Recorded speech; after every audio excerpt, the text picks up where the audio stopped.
Assalamualaikum warahmatullahi wabarakatuh. Kami dari kelompok satu yang berkontakkan saya sendiri, Abdi Ayubi. Yang kedua, Rohmi Banu Amaruddin. Yang ketiga, Mas Anur Chandra Khairuddin. Di sini kami akan mempresentasikan hasil diskusi kami tentang pemurnian dan pembaharuan di dunia Islam.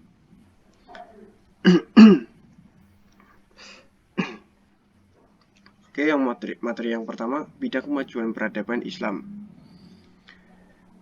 Bidang ilmu pengetahuan, catatan sejarah menunjukkan bahwa peradaban Islam pernah mencapai kejayaan pada masa kejayaan Bani Abbasiyah yang berpusat di Baghdad, Irak, kerajaan Bani Fatimiyah di Kairo, Mesir, dan kerajaan Bani Umayyah di Cordova, Spanyol.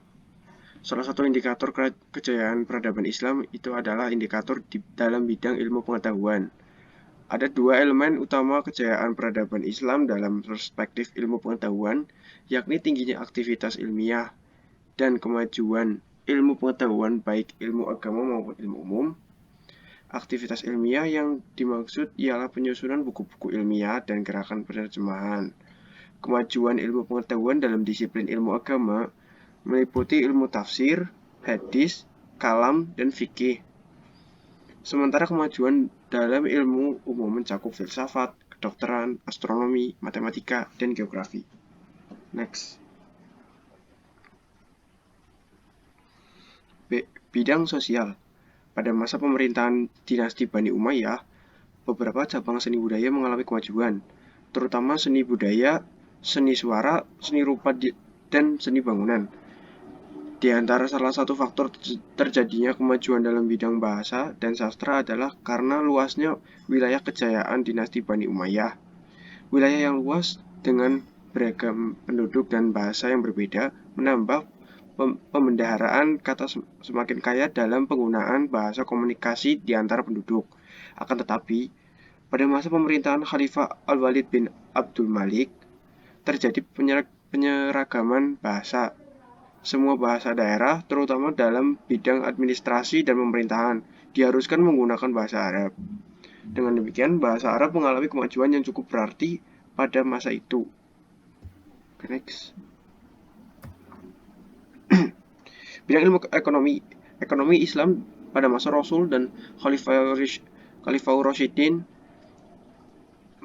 memiliki komitmen yang tinggi terhadap nilai-nilai moral dan memiliki perhatian yang besar terhadap keadilan dan pemerataan kekayaan dengan kegiatan perekonomian yang meliputi perdagangan dan kegiatan lainnya seperti petani, peternak, dan berkebun.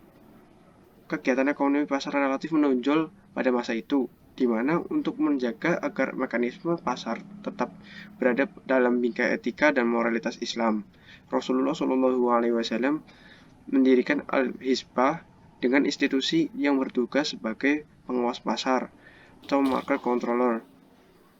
Rasulullah setelah tiba di Madinah dan menjadi pemimpin pemerintahan di sana, telah melakukan langkah-langkah strategis dan pintar dengan meletakkan dasar-dasar ekonomi dan keuangan negara berdasarkan prinsip dan nilai-nilai yang digariskan dalam Al-Quran sebagai sumber nilai dalam kehidupan masyarakat Islam. Oke, materi selanjutnya akan dibacakan oleh Mas Anur Chandra Khairuddin. Mas Anur Chandra, dipersilahkan. Oke, untuk materi yang kedua yaitu faktor kemunduran peradaban Islam. Yang pertama, tidak adanya ideologi pemersatu.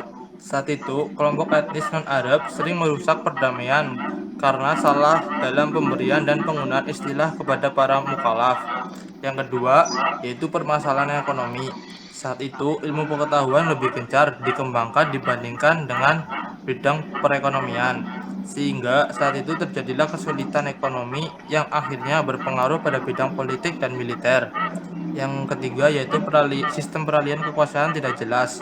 Salah satu alasannya karena ada perebutan kekuasaan oleh para ahli waris sehingga kepemimpinan menjadi tidak jelas.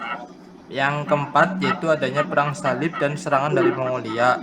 Sebagai faktor eksternal, perang salib yang terjadi sekitar 1096 hingga 1270 dan serangan Mongolia pada 1220 hingga 1300-an juga menjadi salah satu penyebab kemunduran peradaban Islam. Oke, next. Yang materi ketiga yaitu perlunya pemurnian dan pembaruan. Pengertian. Gerakan pembaruan merupakan gerakan pemurnian yang dilakukan sang pembaru dengan mengusung perlunya tafsir ilmu Islam murni untuk kepentingan zamannya. Frame yang digunakan al-ruju ila al-Quran wa al-Sunnah yang pada perkembangannya menjadi landasan normatif di kalangan Islam modernis. Entitas yang dinilai memiliki rekondisi adalah tafsir-tafsir teks normatif Al-Quran dan Al-Hadis sebagai produk akal yang berpotensi memiliki rentang ketidaksesuaian dengan arus perubahan zaman. Next. Untuk materi yang selanjutnya dibacakan oleh Mas Rohmi, dipersilakan. Tokoh pembaruan Islam, beberapa di antaranya. Yang pertama, Muhammad Ali Pasha, seorang keturunan Turki yang lahir di Kavala, Yunani pada tahun 1765 dan meninggal di Mesir pada tahun 1849. Yang merupakan Sultan Utsmani yang resmi pada tahun 1805 Masehi. Tempat berkuasa, ia mendirikan sekolah militer pada tahun 1815, sekolah teknik pada tahun 1816, dan sekolah kedokteran pada tahun 1827. Ia mengirim pelajar ke Perancis, Inggris, dan Austria. Dia juga memerintahkan agar buku-buku Barat diterjemahkan ke dalam bahasa Arab. Yang kedua ada Rifa'ah Badawi Rafi Al-Tahtawi atau dikenal dengan sebutan Al-Tahtawi. Lahir di Tahta pada tahun 1801 Masehi dan meninggal di Kairo pada tahun 1873 Masehi. Dia adalah pelajar yang sangat pandai dan cerdas dan merupakan murid kesayangan Syekh Hasan Al-Attar. Ia adalah tokoh yang berjasa dalam menggerakkan penerjemahan di Mesir. Dialah yang memperkenalkan umat Islam di Mesir. Berbagai ilmu yang membawa Barat pada kemajuan. Kemudian yang ketiga adalah Sultan Mahmud II. Beliau adalah Raja Utsmani yang lahir pada tahun 1785. Diangkat menjadi Sultan Utsmani pada tahun 1807 dan meninggal dunia pada tahun 1839. Sultan Mahmud II adalah pelopor pembaruan dari kaum raja, sebagaimana juga Muhammad Ali Pasha di Mesir. Yang keempat ada Sayyid Ahmad Sayyid. Ia lahir pada tahun 1786 di Rae Bareli, Lucknow, India. Ia adalah pemimpin gerakan Mujahidin. Gagasan pembaruannya tertuang dalam sebuah buku karyanya yang berjudul Siroti Mustaqim. Ia meninggal pada tahun 1831 di Balekot dalam sebuah pertempuran dengan pasukan Sikh. Dari situlah gelar nama Syahid beliau dapatkan. Yang kelima ada Sayyid Ahmad Khan. Ia lahir di Delhi, India pada tahun 1817. Ia termasuk keturunan Nabi Muhammad SAW dari jalur Husain.